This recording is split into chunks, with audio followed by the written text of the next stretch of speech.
Ezra, Credence was a key character in in the previous movie, but now everybody's searching for him. What is he searching for himself?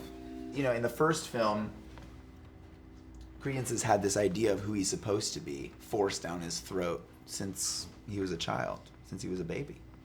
And it's caused him this massive harm, this particular type of damage that occurs in this magical malady that we know as the condition of the obscurial.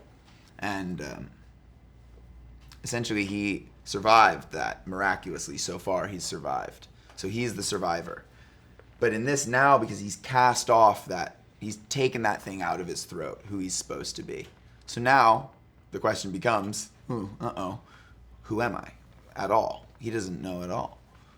And so he's looking for that quite desperately, which makes him very motivated, but also makes him vulnerable. And without Nagini, he wouldn't have made it far at all. He wouldn't have even made it. How does Nagini help him? Steps. Well, it's the camaraderie, the companionship, and the support, you know? Yeah, she identifies with his vulnerability and has this sense of protectiveness towards him. And yeah, they empower each other on this journey together.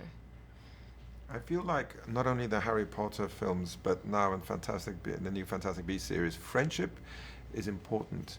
And there are all kinds of friendships. Yeah, friendship is one of the high magics depicted. Like, you think about, I don't know, Book 5, Order of the Phoenix, I believe. Harry, at a certain moment, he's trying to fight some Dementors, trying to cast a Patronus. And he's thinking, I'm not going to be able to do it, and I'm never going to see my friends again. And when he thinks that, he thinks about his friends. And the thought is so happy, so potent, so true in his heart that, boom, Stag, messing up Dementors left and right. Stag. You know what I'm saying? What I love about your characters is how complex they are. Yes. Yeah. Yes. Definitely. We are. Nagini, for instance, she's almost like a prisoner in herself, right? Of course. And the fact that she is not just in the Nagini snake form as we knew her, and she was given this beautiful story as a human being, and she's trying to survive too. She's just trying to fight to stay in this form, and I think J.K. just giving her this backstory added so much color and depth to the character. And what did you do to play her, both knowing who she was and who she would end up being? I wouldn't say, I mean, I still don't know how she's going to meet Tom Riddle or become that assassin snake. So, I'm just trusting the writing and David. Can we start a band called Assassin Snake, though? But is it true that you studied snakes or movements or things like this? You kind of brought that into the character somehow. I tried. And David was the person that really emphasized that. For my audition, he would give me direction like, can you add 2% more snake to your performance? And I never actually thought that I would have to incorporate this, like animal personality into the character. But yeah, I did go to the zoo, get to like snakes a little more, work with a movement coach and a contortionist who helped me out for the transformation.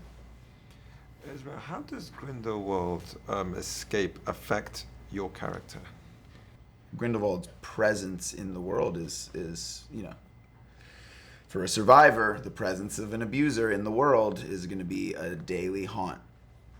So I don't think there's been a moment or a day where the obscurial Credence has not thought about, Percival Graves, or as, we now know, Grindelwald all along. Or potentially all along. I mean, we think so. We don't know when the polyjuice start getting poured. But we do know that Johnny Depp plays him, and he plays him extraordinarily. What can you say about him? It's just it's a very, very powerful unique and incredible performance, you know. So that feels pretty undeniable to me when you watch the film. It almost, you know, it's hard to speak on a lot of the performances in this film. I find so moving. So, I mean, this guy right here, I think is the best of the best. Claudia Kim, living God. But yeah, I mean, I'm moved by a lot of the performances in the film that in a way that feels ineffable or hard to explain the way it affects me, if I'm being completely honest with you. And how was it to be transported to that Paris of the 20s? Because the color, the scenery, the costumes, everything is so rich. So beautiful. The costumes, of course, but the sets and the stores that you see along the street, every single piece of fabric, you know, all the details were actually brought in from France. They were vintage items. It's like even a little better than when you go to like Universal Studio Hogsmeade or something. It's like a little better than that, I'd say. And Incredible. I wanted to ask you about David as a director. What do you think he brings to it all? Everything. I mean, he's the bridge, you know. Yeah.